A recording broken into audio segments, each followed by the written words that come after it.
हाँ जी, बिस्मिल्लाहिर्रहमानिर्रहीम, अस्सलामुअलैकुम। मैं हूं आपका होस्ट अली रज़ा और आज स्पोर्ट्स राउंडअप की लेटेस्ट एपिसोड के साथ आपकी खिदमत में हाजिर हूं। आज दो मैचेस खेले गए पाकिस्तान और इंग्लैंड के माबैन। पाँचवां T20 इंटरनेशनल मैच लाहौर के कद्दाफ़ी स्टेडियम में खेला गया और दूसरा मैच इंडिया और साउथ अफ्रीका के दरमियान उनकी आज सीरीज़ का आगाज़ हुआ है। और पहला T20 मैच जो खेला गया त्रिवंतरापुरम के नाम से कोई स्टेडियम है, वहाँ पे खेला गया। ये वो शहर है जो संजू सैमसन का सिटी है जी। तो दोनों मैचेस पे हम बात करेंगे। सबसे पहले अभी पाकिस्तान और इंग्लैंड का मैच ख़त्म हुआ है तो हम इसके ऊपर थोड़ी सी तफसील से बात करते हैं। तो आज भी इंग्लैंड के कैप्टन मोइन अली ने टॉस जीता और टॉस जीतकर पाकिस्तान को बल्लेबाजी की दावत दी। पाकिस्तान ने जो है वो बाबर आजम और रिजवान की खिदमत हासिल हैं पाकिस्तान को ओपनिंग पेयर के हिसाब से। तो वो जब ओपनिंग करने के लिए दोनों प्लेयर्स आ गए, स्टार्ट हुआ, वही बात हुई। मार्क वुड को आज दोबारा खिलाया गया। मोइन अली ने उनको इंडक्ट किया टीम के अंदर उनकी रॉ पेस की वजह से। उन्होंने बाबर आजम को एक मरतबा फिर जो है शॉर्ट पिच बॉल पे आउट कर दिया। तो हमने ये देखा है कि ना सिर्फ हमारी जो टीम है मिडल ऑर्डर तो अल्लाह के आसरे पे ही है ना, बल्कि हमारा जो एलीट प्लेयर है बाबर आजम जैसा, वो भी जो है रॉ पेस प्योर जो हाई 150 प्लस पेस पे शॉर्ट पिच पे वो भी 2 दफ़ा आउट हो चुका है। तो ये एक बहुत ज़्यादा कंसर्न की बात है। हमें कोई डाउट नहीं है बाबर आजम के टैलेंट के ऊपर, और हो जाता है बंदा आउट, लेकिन हमें कोई ऐसा जो है वो आया नहीं कभी नज़र के वो इस तरह शॉर्ट पिच पे इतना ज़्यादा आउट होते हुए हों। ये एशिया कप में आउट हुए हैं और अब जो है 2 मैचेस में उनको मार्क वुड ने शॉर्ट पिच स्टफ़ के साथ उनको कैच आउट करवाया है। तो बाबर आजम जब जल्दी आउट हो गए तो हमारा मिडल ऑर्डर हो गया एक्सपोज। जी हाँ, तो 1 डाउन पोजीशन पे आए शान मसूद भी फंसे रहे। थोड़ा सा भी वो पार्टनरशिप लेके चलने लगे ही थे कि उन्होंने एक अजीबो गरीब ये रैम्प शॉट मारने की कोशिश की और वो आउट हो गए। शान भाई, ये आपको क्या हो गया है? आप इस तरह के प्लेयर हैं ही नहीं, आप तो प्रॉपर बैट्समैन है। इस तरह का तो ढेर लगा हुआ हमारे पास नीचे, इस तरह की शॉटें मारने वालों का ढेर लगा हुआ है सर। अगर आपने भी यही कुछ करना है तो फिर आपको क्यों लाया गया इस टीम के अंदर? मेरे भाई क्या हो गया यार आपको? अपनी जो है अपनी जिम्मेदारी का एहसास करें। आपको मिडल ऑर्डर में लाया गया है ताकि एक बैलेंस बने हमारी टीम का, ताकि हमारे मिडल ऑर्डर को एक सहारा मिले। आप भी इस तरह की आड़ी तिरछी शॉटें मारेंगे तो फिर क्या बनेगा? हमारे मिडल ऑर्डर का तो पहले ही बेड़ा गर्क है। खैर, वो आउट हो गए, डेविड विली ने उनको आउट कर दिया और माशाल्लाह हमारा मिडल ऑर्डर आज हुआ टोटली खुल के एक्सपोज। उसके बाद आते हैं जी चौथे नंबर पे मिस्टर हैदर अली। हैदर अली को आज फिर चांस दिया गया, उनको फिर इंडक्ट किया गया टीम के अंदर कि भाई तुम्हें एक और चांस देते हैं, अपना टैलेंट जस्टिफाई करो, अपनी पोजीशन को जस्टिफाई करो। तो होता क्या है जी, हैदर अली साहब जैसे ही आते हैं मोइन अली फिर मार्क वुड को ले आता है, क्योंकि पिछले मैच में जैसे मोइन अली ने बाबर आजम को आउट किया था, उसने हैदर अली को भी शॉर्ट पिच बॉल पे आउट किया था। उसी ओवर में, पहले ओवर में जैसे ही वो आया है तीसरी गेंद के ऊपर, जो है माशाल्लाह हैदर अली साहब ने शॉर्ट पिच के ऊपर अजीबोगरीब, ना वो पुल थी ना वो हुक थी, मुझे समझ नहीं आई वो क्या शॉट थी। मसलन समझ से बाहर है कि हैदर अली एक प्रॉपर बैट्समैन के तौर पर टीम में आया था। ये फर्स्ट क्लास में कायद अज़म ट्रॉफी के फाइनल में इसने सेंट्रल पंजाब के खिलाफ सेंचुरी भी बनाई थी, ठीक है जी। और ये एज अ प्रॉपर बैट आया था टीम के अंदर। इसको क्या कर दिया गया, इसको जो है फिनिशर बनाने लगे। पहले इसको कहा गया कि जी ये छक्के मारने वाला प्लेयर है, इसको कभी चौथे पे खिला रहे हैं, कभी 5वें पे खिला रहे हैं। वो कर आ गया ना, बच्चा फारिग कर दिया इन्होंने, छुट्टी कर दी उस बच्चे की। वो लग ही नहीं रहा बैट्समैन है, वो लग रहा है पता नहीं वो अजीबो कुछ बैट्समैन लग ही नहीं रहा। उससे अच्छी पुल तो हारिस रऊफ ने एंड में मार दी थी क्रिस वोक्स को। मसलन हैदर अली बिग डिसअपॉइंटमेंट रहा है इस सीरीज़ के अंदर। हैदर अली भी आउट होकर चले गए। उसके बाद जी आगे हमारे, हाँ, आपके और हमारे सबके प्यारे चाचू इफ्तिखार। चाचू इफ्तिखार जब भी आता है वो लगता है कि अच्छा खेल रहा है। वो शॉर्ट, सिंगल, चौका बड़ा अच्छा ड्राइव पे उसने मारा आदिल रशीद को एक्स्ट्रा कवर। लेकिन वो क्या हुआ, एक अच्छी गंदी, वो फिर एक शॉर्ट पिच बॉल थी लेकिन ऑफ स्टंप के बाहर थी। वो थर्ड मैन भी ऊपर था, पॉइंट भी ऊपर था।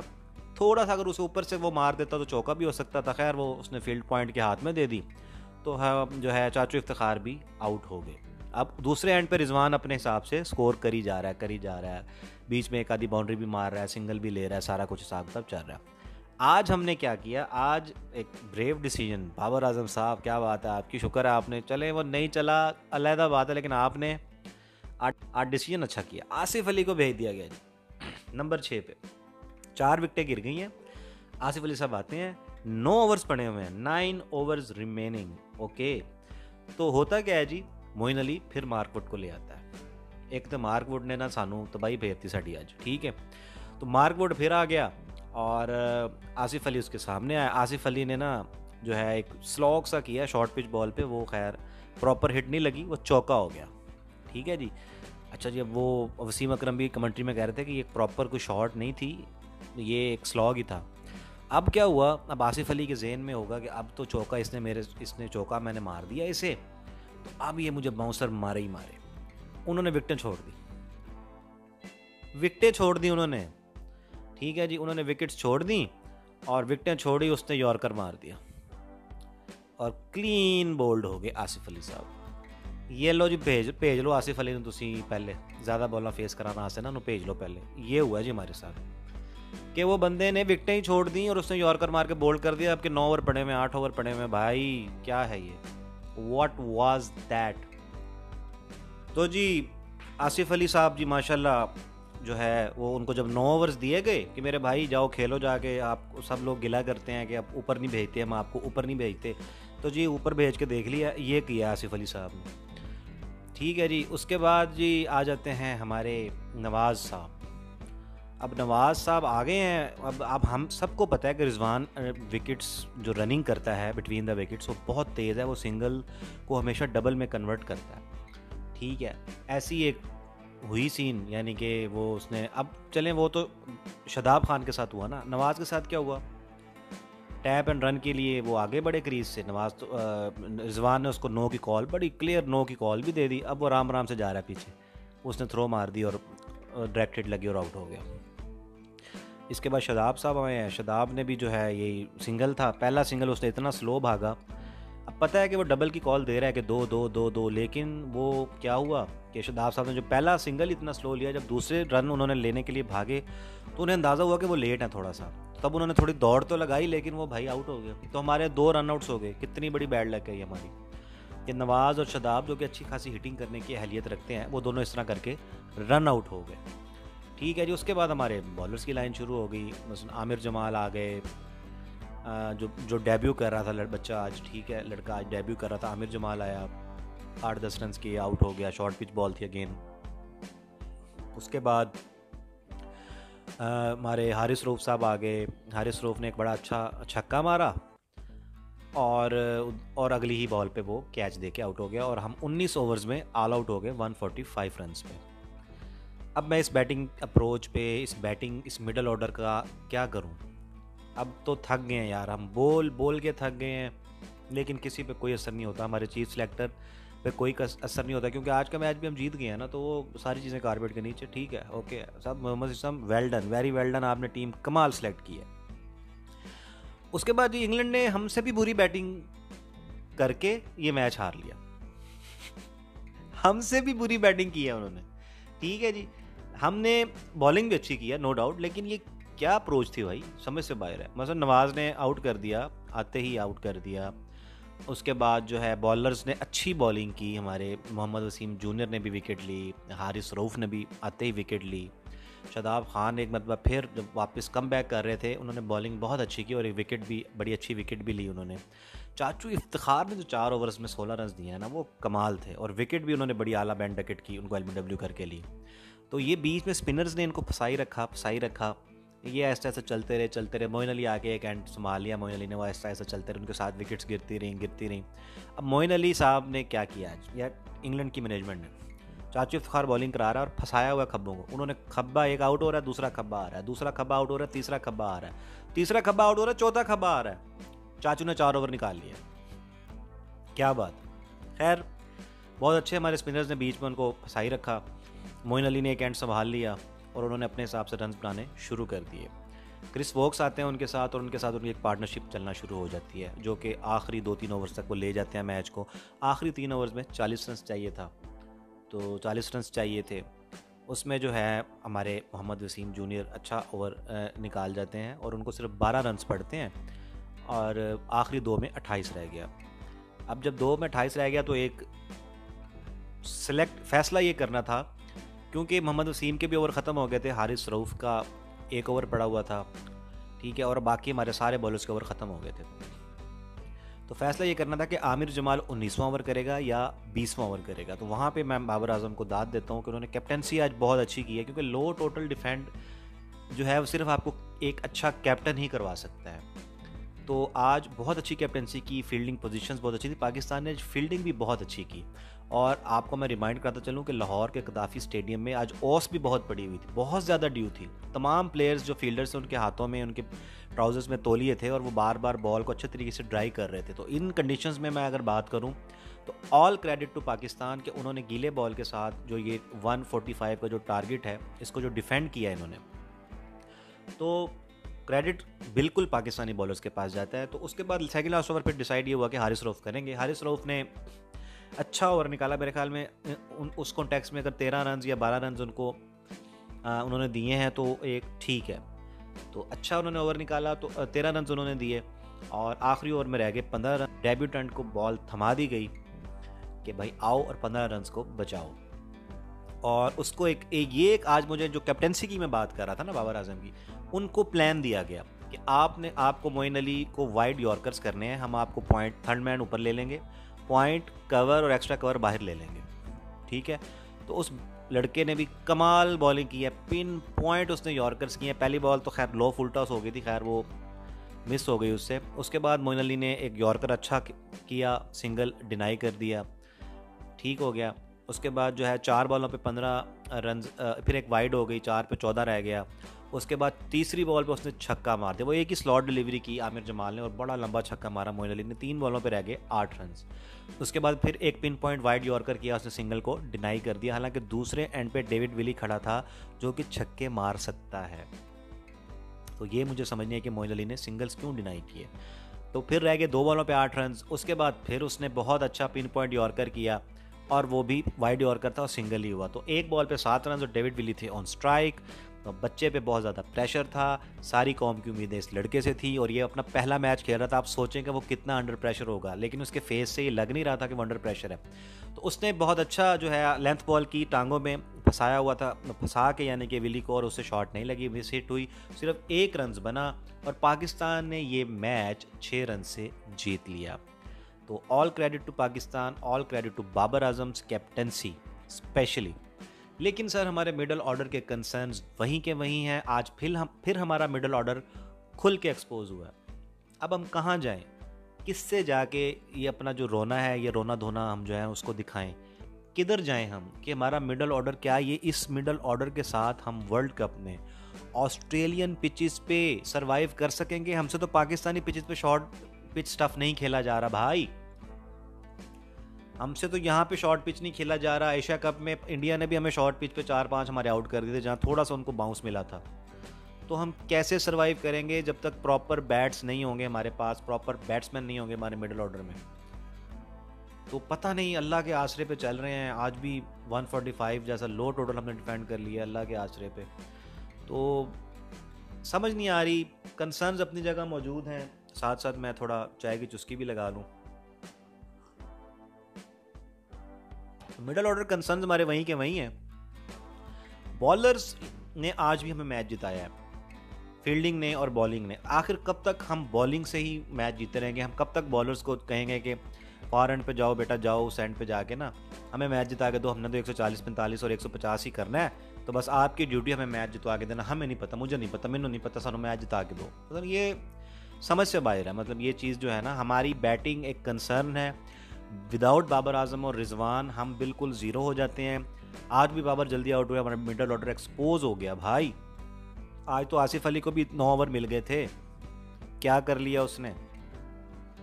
क्या कर लिया उसने? कुछ भी नहीं किया उसने। वो एक सिर्फ उसने सोचा हुआ कि मैं सिर्फ 6-8 बॉल का ही प्लेयर हूँ, अगर मुझे 2 ओवर भी 3 ओवर भी दे देंगे तो मैं नहीं खेल सकूंगा। आज तो 9 ओवर मिले थे, आज दिखाता ना कि मैं बैट्समैन भी हूँ भाई, मैं सिंगल भी ले सकता हूँ, मैं चौके भी मार सकता हूँ, मैं ज़रा थोड़ा सा कंसोलिडेट भी कर सकता हूँ। लेकिन देख लें आप, मार्क वुड ने हमें नचाया है, सीधी सी बात है। आप हैदर को ले लें, आप बाबर आजम को ले लें, ठीक है, उसने हमें नचाया आज की शॉर्ट पिच और जो 150 प्लस की जो पेस बॉलिंग होती है ना, अगर पिन पॉइंट एक्यूरेट आप शॉर्ट पिच बॉल करते हैं और इधर फोरहेड के ऊपर अगर आपकी बॉल आती है तो आपसे कंट्रोल नहीं होती शॉट। तो हमारी टेक्निक जो है ना, to play the short pitch stuff बहुत बुरी है भाई, इसको कुछ कर लो जल्दी जल्दी। ऑस्ट्रेलिया में वर्ल्ड कप है, वहाँ तो हल्का बॉलर भी जो है ना उसकी गेंद भी बहुत अच्छी खासी पेस के साथ आती है, तो ये एक कंसर्न रहेगा। बहरहाल पाकिस्तान मैच जीता है, मैं पाकिस्तानी कौम को और पाकिस्तानी टीम को इसकी मुबारकबाद देता हूँ। अब बात कर लेते हैं दूसरे मैच की, इंडिया वर्सेस साउथ अफ्रीका की। अच्छा, माजरत के साथ जो आज विकेट थी, पिच थी इंडिया और साउथ अफ्रीका के मैच की ना, उसकी मुझे समझ नहीं आई। मतलब इतना स्विंग और इतना सीम हो रहा था ना, लगता था कोई टेस्ट मैच हो रहा है इंग्लैंड के अंदर, समझ से बाहर था। खैर जी, सपोर्टिंग विकेट थी तो अर्शदीप सिंह और दीपक चहार ने तबाही फेर दी। मसलन लग रहा था कि साउथ अफ्रीका के बल्लेबाजों को उन्होंने अंधा कर दिया, उनका पैर ही नहीं चल रहा था, खड़े खड़े खेले जा रहे हैं, खड़े खड़े खेली जा रहे हैं, कोई लेटरल मूवमेंट उनके पाँव की नहीं थी। ठीक है, अर्शदीप सिंह ने बेहतरीन एक आउट स्विंग पे खब्बे को निकाला, फिर वो खब्बा तैयार था कि फिर आउट स्विंग आ रही, उसने इन स्विंग करके बोल्ड कर दिया, कमाल की डिलीवरी थी। मसलन ये लड़का बहुत अच्छा बॉलर है, ऐसे नहीं बार बार ही आ जाता टीम के अंदर, ये अच्छा टैलेंट है। दीपक चहार का हमें पहले से पता है, आईपीएल में उन्हें बहुत देखा हुआ है, वो एक अच्छे नई बॉल से स्विंग बॉलर हैं, उन्होंने भी कमाल बॉलिंग की। और साउथ अफ्रीका की माशाल्लाह 9 पे 5 खिलाड़ी आउट हो गए थे, 9 रन पे 5 विकेटें गिर गई थी उनकी। अर्शदीप सिंह ने 1 ओवर में 3 आउट कर दिए थे, तो कमाल की उस बच्चे ने बॉलिंग की है। और साउथ अफ्रीका फंसा के उन्होंने 100 रन 105-6 रन किए हैं और आराम से वो आउट होके चले गए। अब इंडिया की बारी आई तो रोहित शर्मा जल्दी आउट हो गए, ठीक है। उसके बाद जो है विराट कोहली भी आउट हो गए, तो केएल राहुल और सूर्य कुमार यादव ने सोचा, सूर्य कुमार यादव ने हालांकि आते ही जो है ना 2 छक्के लगा दिए थे उनके पेस बॉलर को, नोकिया को 2 छक्के मारे बड़े कमाल के। उसके बाद जो है केएल राहुल ने उनसे बातचीत की, उनको समझाया कि पिच थोड़ी सी गड़बड़ है, तो ज़रा हम टाइम लेते हैं, इस पर टाइम लेके थोड़ा सा मैच को आगे कंसोलिडेट करते हैं, थोड़ा सा लेके चलते हैं, उसके बाद जो है अपने हिसाब से मैच जिता के निकल जाएंगे। तो खैर उन्होंने फिर टाइम लिया, केएल राहुल ने तो काफ़ी ज़्यादा एक टाइम ऐसा था कि वो 50 से भी नीचे के स्ट्राइक रेट से खेल रहे थे, ठीक है। जबकि सूर्य कुमार जो है वो आराम से अपने हिसाब से उन्होंने 2 छक्के मारे आते, उसके बाद वो भी फिर आराम सिंगल डबल ये वो आराम से शुरू हो गए।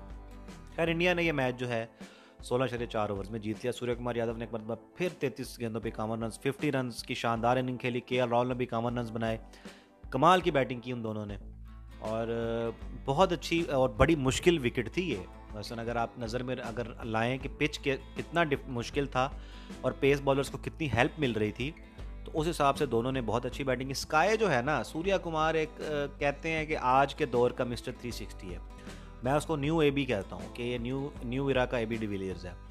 तो वो जो बंदा है, पता नहीं यार उसमें क्या किस तरह का टैलेंट है, वो अजीबो गरीब छक्के मारता है और समझ से बाहर, इतना स्किलफुल बंदा है वो।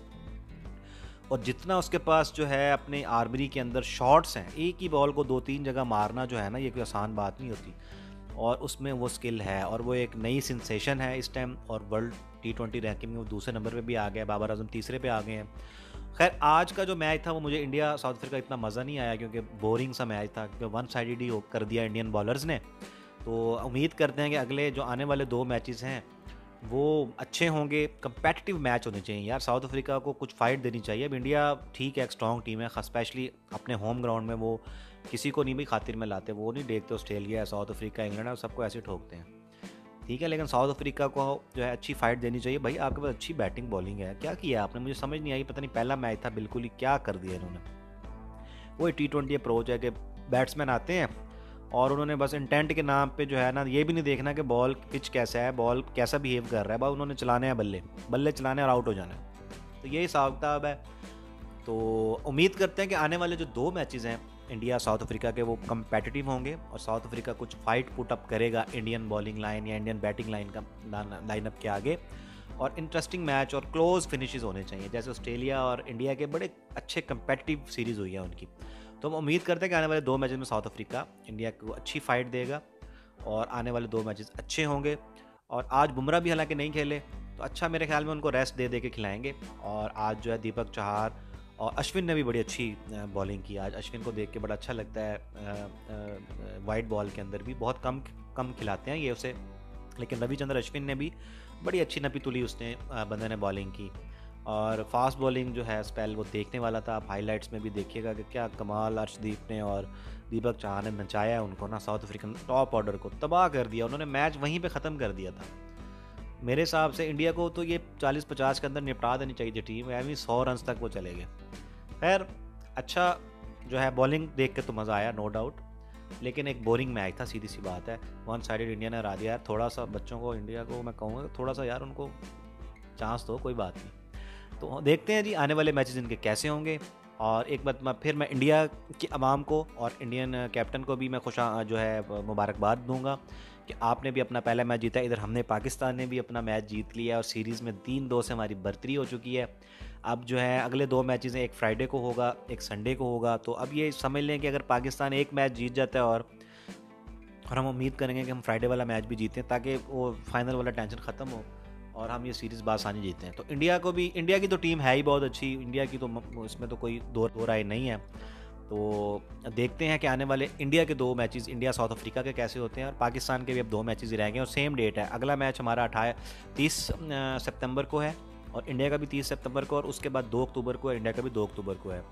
तो इंशाल्लाह अब अगले मैच में पोस्ट मैच एनालिसिस के साथ मैं हाजिर हो जाऊंगा आपकी खिदमत में। तो तब तक अपना ख्याल रखिएगा, दुआ में याद रखिएगा। अल्लाह निगहबान।